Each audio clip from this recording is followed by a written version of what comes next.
Yeah. Hi, Dr. Uma. You can get started.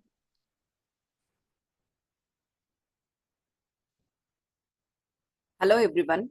I extend a warm welcome to all of you. So, let me introduce myself. I am Dr. Uma Mageshwari. I am a consultant fertility specialist at Cloud9 Hospital, Jayanagar and Kanakpura Road. So, I have 23 years of experience in the field of obstetrics and gynecology, and I am exclusively practicing fertility for the last 14 years. So, this topic is a very upcoming topic, and everybody is actually the buzzword is egg freezing and how should we go about it. So it's a selection of a good topic, and then I would like to speak more about the egg freezing because everything goes on in our mind. What is egg freezing? Can I do that for myself? Can I suggest that for my friend or my family? So how is exactly it is done? So all these things will be covered in my presentation today. So if anybody has any doubts, can you please put it up in the chat box and we shall discuss it at the end of the session. If you have any doubts, please put it up in the chat box. We will discuss it at the end of the session. So shall we start the presentation? Yes. Okay. So the topics what I'm going to cover is on these subheadings. So I'll introduce what is egg freezing and who all will need egg freezing and how exactly this process is being done. And we always have in mind, know what are the risks and what are the benefits of doing this procedure. Is it worth considering this procedure? What are the success rate and other considerations? And what is the cost involved with this procedure? And how is the insurance coverage for this? So, what is egg freezing? Egg freezing is a way of preserving a woman's fertility so that she can try to have a family in the future. So, it involves collecting a woman's egg, freezing them, and then we have to thaw them at a later stage so that it can be fertilized with the sperm and it can be used for fertility treatment. And egg freezing is better attempted when the woman is young and where the eggs are of the highest quality. So egg freezing is freezing the eggs by collecting it from the ovaries, and then later on we have to thaw the frozen egg and then fertilize with the sperm so that it forms an embryo, and that embryo can be transferred to the uterus of the woman so that later on they can conceive. So a woman's chances of conceiving naturally will fall as she become older because the quality and the number of eggs drops with advancing age. As you can see in the graph, at birth, all women are born with certain number of eggs. For example, 1 million eggs is what we have it at birth. So at the age of puberty, the number of eggs can drop down to 3 to 5 lakhs. And the optimal fertility is between the age of 18 years to 31 years. And beyond the age of 32, the fertility starts reducing and it rapidly decline, attains the age of menopause, wherein all the eggs are over or it is all utilized. So that approximately is at the age of 52 years. Puberty, then puberty, which is the age of 12 to 15 years, and gradually the egg count will drop down. So that is why the optimal fertility is between the age of 18 years to 31 years. Between 32, but beyond the age of 37, the chances of conceiving will drop down drastically. That's because the egg reserve is reducing as a woman ages. And who all can do oocyte freezing or egg freezing? So that technically we call it as cryopreservation of the oocytes. So it is done for variety of reasons as chemotherapy or radiotherapy. Then they can freeze the eggs and then they can undergo the treatment so that the eggs are preserved without the side effects of the chemotherapy or the radiotherapy. So with the sperm later when she gets married, example, some cancer is being diagnosed at the age of say 22 or 23, then they can opt to do this form of treatment. It can be of any age, even young age also. Now the awareness is being created, wherein even at the age of 16 or 17 also, this treatment can be done. Or if anybody unfortunately has to undergo a surgery that can cause a damage to the ovary, or if there is any problem at the family level, as in there is something called as premature ovarian failure because of some genetic reason or some familial condition, wherein they are diagnosed with a condition wherein their egg reserve is dropping very rapidly, or if there is any history of early menopause, then those are the women who can opt to do this treatment at a younger age.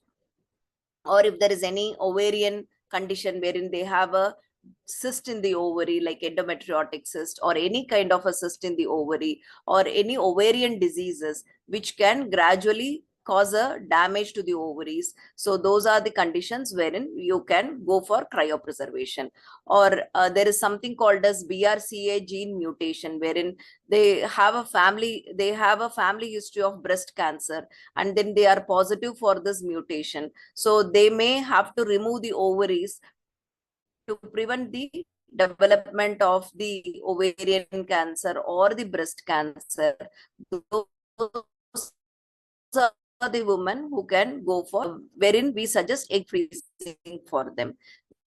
There is something called as social reasons or personal reason. For example, you want to take care of your career and you don't want to conceive immediately. So you got married, but then you want to postpone your pregnancy for several reasons. Then what you can do is you can cryopreserve the egg, or you can freeze the embryo also, if you are already married, and then you can utilize that beyond the age of 36, 37. Then you can use those eggs. So those eggs will be as healthy as when you were at the age of the your age at the time of freezing. For example, you want to do the egg freezing by 25 years, and then you want to consider the pregnancy beyond the age of 35 years, then your eggs are of younger age, like 25 years old egg will be there, so it will be healthy. Those risks of having any abnormal babies and all those things can be avoided like that.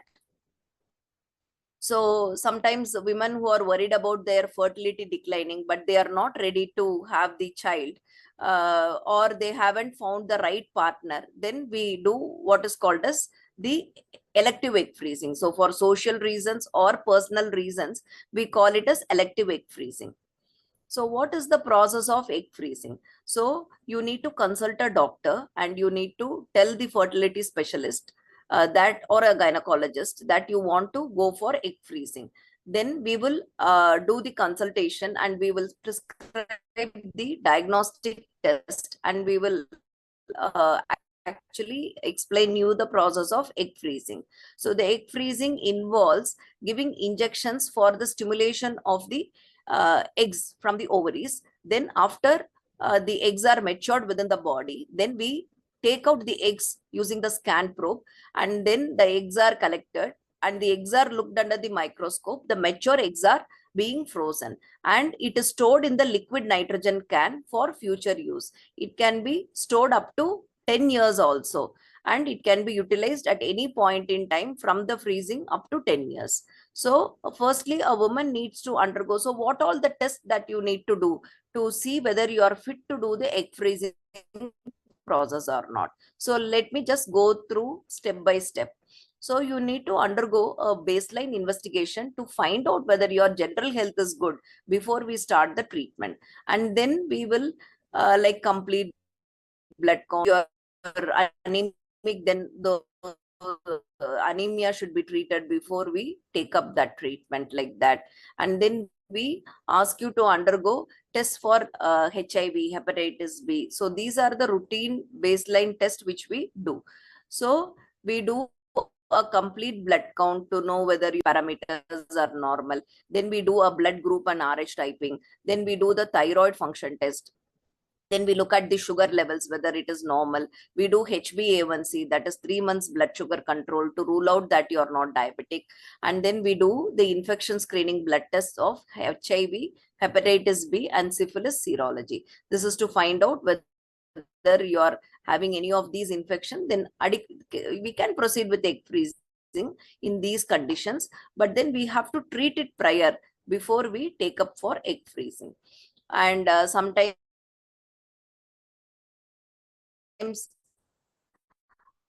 in case if there is any family history of any background illness or something, then we will advise you to go through this blood test for genetic disorder. Glucose test is to find out whether there is any problem in you before we plan for a pregnancy. Then thyroid function test, as I told you, TSH, thyroid stimulating hormone, is checked. And in case if you are on any medications, then those medications, is it safe for us to proceed with the egg freezing and later on consider the pregnancy. Sometimes in case if you are suffering from any viral infection, or in order to check whether you are immune to certain infections like rubella infection before you plan for a pregnancy, these are the tests that we generally make you go through it. So, and there are some important blood tests and a scan which needs to be done to understand your fertility. So all this while we saw the blood test which is important for your health and whether you can consider the egg freezing immediately, or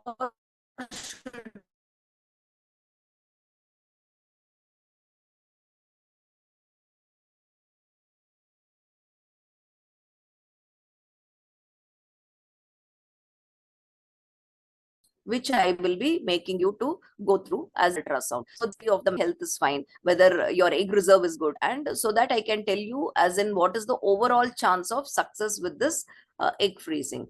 And together they help us to determine whether we what medication to be started and what is the starting dose of the stimulation before we start the egg freezing process. So what is ovarian reserve testing? So we generally advise these blood tests. So let me make you understand what all these tests involves. So we do a test which is called as anti-Mullerian hormone. This is a hormone test to understand what is your egg reserve. How many eggs are you are having in the ovaries. If you have a high AMH, it means that you have a good ovarian reserve. If you have low AMH, it corresponds with low ovarian reserve. So this is one of the basic important blood test to understand your egg reserve. Then comes few other hormone test which is really not very important, but we generally sometimes do it to understand your fertility. So the hormone tests are called as follicle stimulating hormone, which is FSH, and a luteinizing hormone which is called as LH, and a hormone which is called as E2. These helps to diagnose some of the concomitant problems which can be there in your body. So like for example, whether you are having polycystic ovarian syndrome, or you are having any kind of a pituitary gland malfunction or something, then we will be able to find out from these hormone levels. For example, estradiol hormone is secreted by the follicles from the in the ovaries. So on day 2 or day 3, if your levels are very high, then we can predict these hormone levels will be helpful for us to understand. So most of the tests which I was talking to you will be taken on day 2 or day 3 of the menstrual cycle. But AMH test can be done anytime, and it will make us understand to figure out how good is your fertility. So this is the simple chart wherein you can see the AMH values. So the AMH value at the age of 25 years will be around 3 nanogram per ml.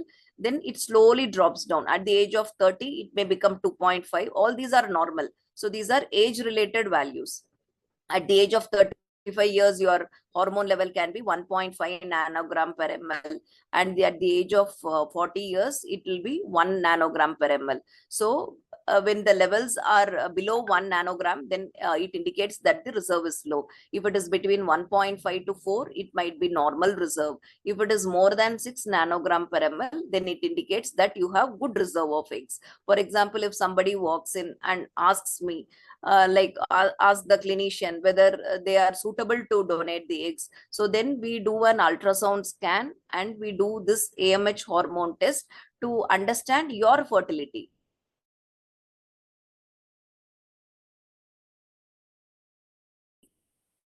Like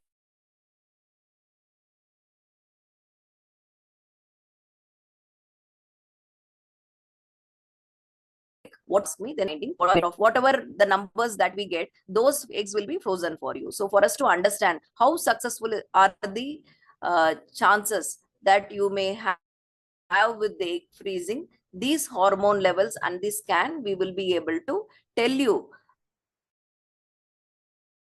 pregnant with the process of egg freezing at a later stage. So the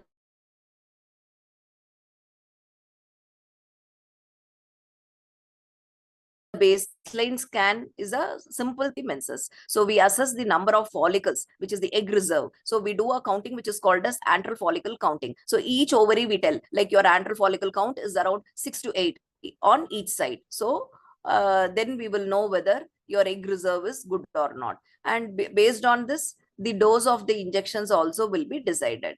And we also rule out any pathology like ovarian cyst, which can affect the treatment of the egg freezing. So what is antral follicle count? This is a very, very important finding which we get in the scan, which is done on day 2 or day 3 of the cycle. So antral follicles are fluid filled sacs. It will look little black in color when we do the scan. It is normally between 2 to 9 millimeter in diameter, and 75 whatever the follicles that we are seeing will contain an egg. We cannot see the egg in the scan, but we can see the follicle. It is like a grape which contains a seed. We from outside we can see the grape, but we cannot see the seed within it.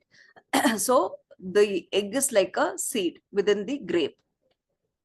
So counting this, we will get to know what is the egg reserve that you will be having. So when I start with the injections, then I will be able to tell you on day 2 or day 3 itself that what is the likely number of eggs that we may get at the end of the stimulation, and how many eggs will be preserved for you. That's a very important assessment which we need to do. So again, as I told about the AMH, the AFC, the egg count also tends to decrease with the age. So normally at the age of around 28 or so, you will have AFC. This is put together in both the ovaries. So right ovary may have 10 number of eggs and left ovary have 10 number of follicles. So all put together, you may have 20 number of follicles at the age of 28. Then as the age reduces, you can see beyond the age of 34, 35, the egg count reduces and it falls down. Okay. So it may go up to the number of 5 number of eggs, so that each ovary will contain only 2 or 3 follicles, like that. So there is a percentile. So if anything is between this, in between the 10th percentile to 90th percentile, then you are within the normal range. So that is what this chart says. So when you have good AMH and good egg count, you will have better pregnancy rates at a later stage of success of the treatment egg, and the number of eggs are determined by the AMH and the AFC count. Higher the AMH, having pregnancy with the egg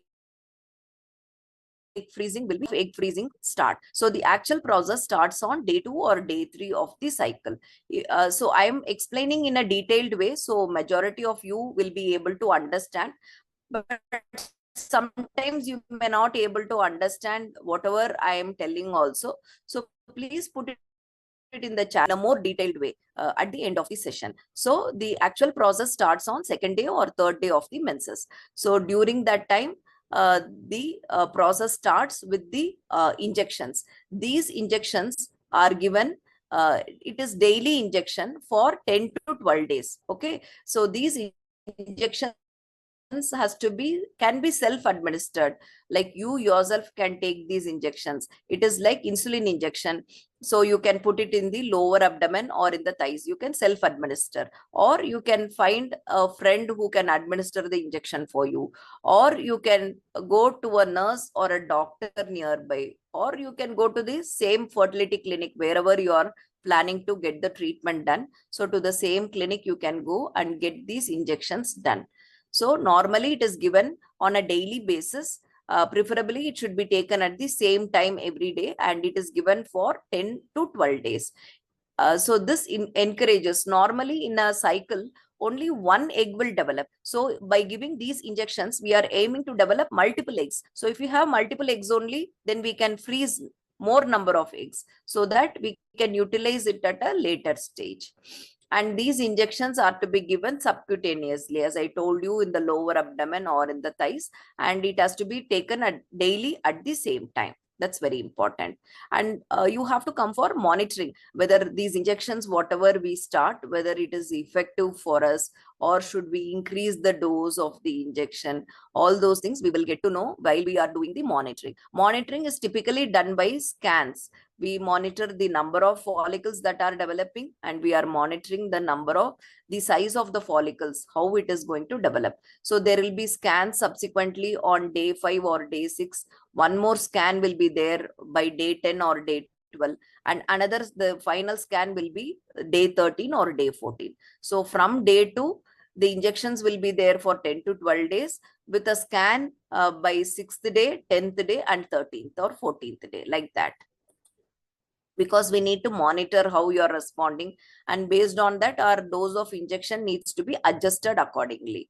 So as I told you, like each month only one egg will be released. That is called as ovulation. When we carry out this kind of treatment, then you receive certain injections so that you are developing more number of follicles. For example, if you can see here, 3, 4, 8, 9 follicles are there. If I leave it alone, only one egg will develop and that egg will ovulate. Then if you conceive, it is fine. Otherwise, this egg will degenerate and you will get your periods within 28 to 30 days. But when I'm giving the injections, whatever the number of follicles are there at that on the second day or third day, all these will develop. So all the eggs can be retrieved and it can be stored for future use. The more number of eggs, the more advantage for you, like that.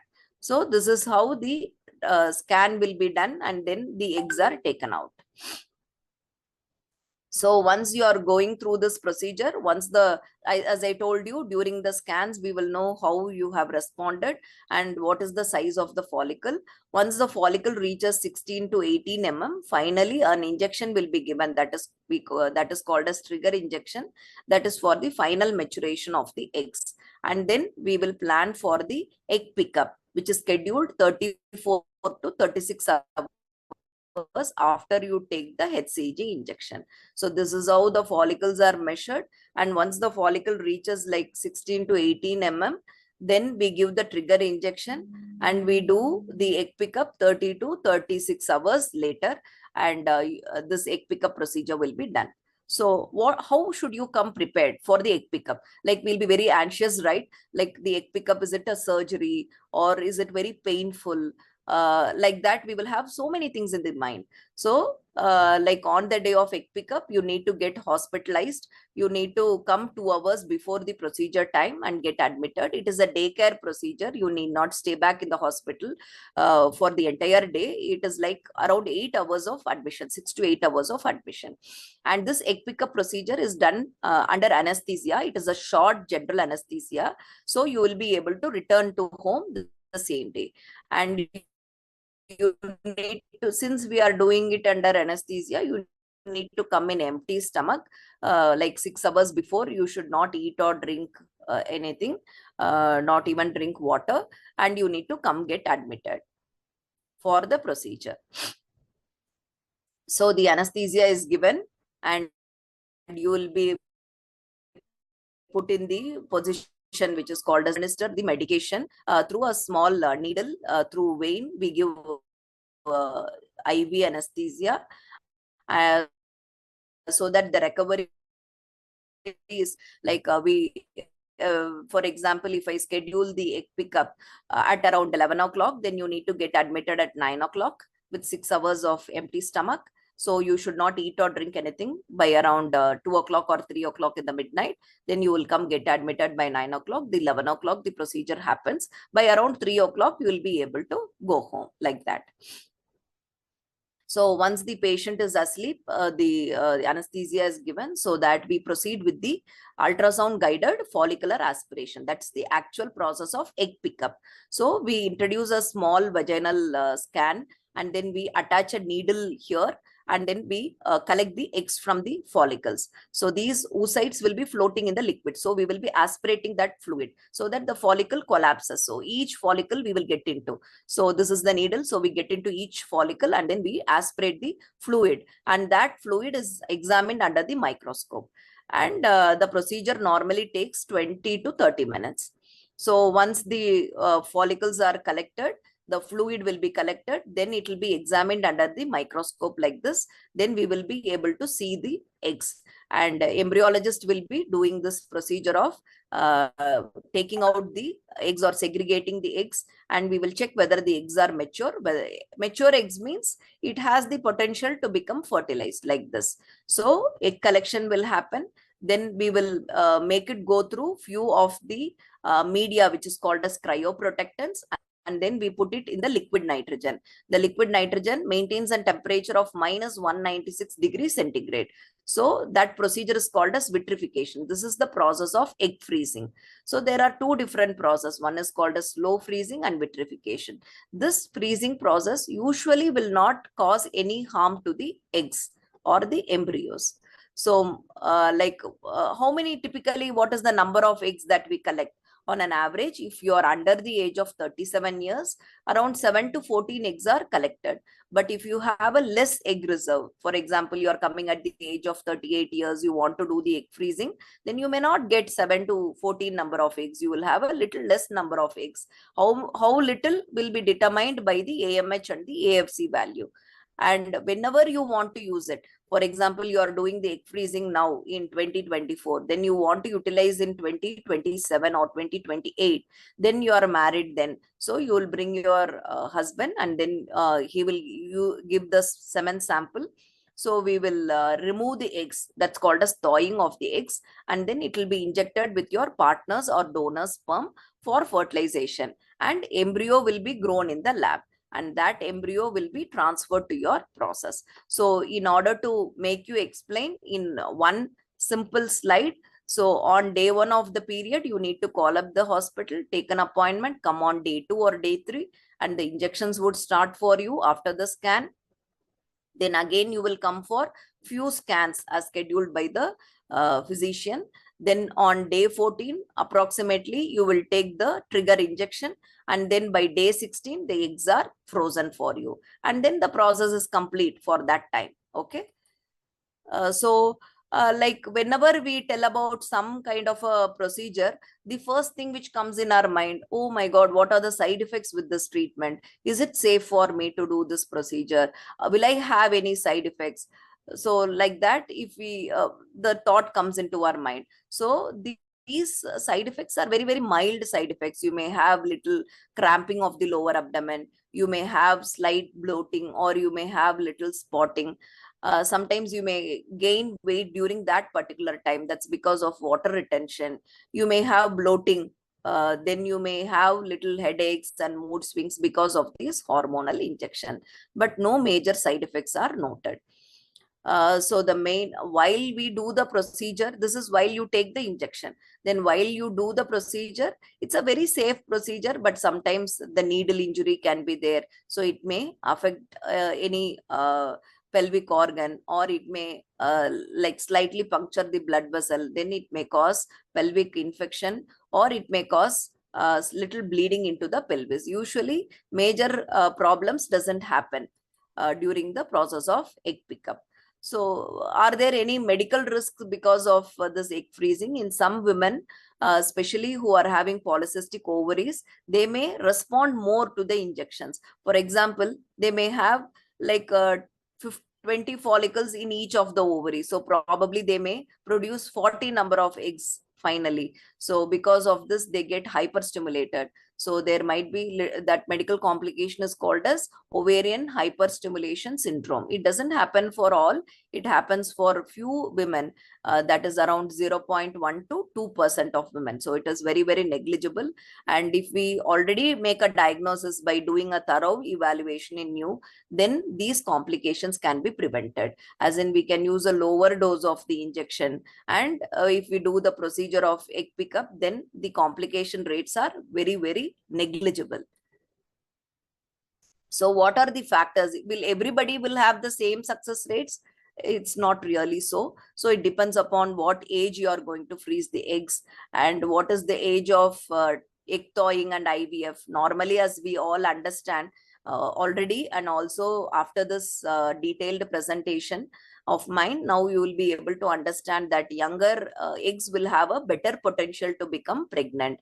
And even the age of doing the egg thawing, then transferring it and becoming pregnant also plays a major role. Everything at a younger age is always better, before the age of 35 years. And it is too good if you do it before the age of 31 years. And it also depends upon the sperm quality and where you actually get the procedure done, what is the success rate of that clinic as far as the freezing and thawing of the eggs is concerned, and how many number of eggs that we are freezing. So all this will determine your success chances. So as I told you, you need to, before we start the process, you need to read the consent form and sign the consent form. The same things will be explained to you as in how the actual process will start. So the eggs can be stored up to the age of 55 years. For example, if you want to become pregnant, it is better that you consider your pregnancy before the age of 50 years, like that. And there are certain things which you need to sign in the consent form, as in what you should do in case you are not able to make decision on your own, like that. So those are the things which we need to consider. So the main thing is, what is the financial cost of egg freezing? So everything we have spoken about. And finally, what is the financial things which we are looking at? So as we are all aware that every center will have little differences in the charges, and it depends upon whether your insurance coverage is there or not. So better to decide the center where you are going to get it done, and also talk to your infertility doctor. And you have to discuss with them regarding your health insurance services also, so that you will understand the cost in a better way. But the total cost should cover the injection charges, which is the medication charges, and the ultrasounds which we do, and the blood work which we do before the selection and also during the procedure, and what is the actual charges for egg retrieval procedure, and what is the charges for egg freezing also. Okay, so all these things you need to discuss with your team before you get into it. So thank you very much for your patient hearing. I really appreciate every one of you who have joined here to make this session a successful one. If you have any doubts, please ask me so I can address all these questions.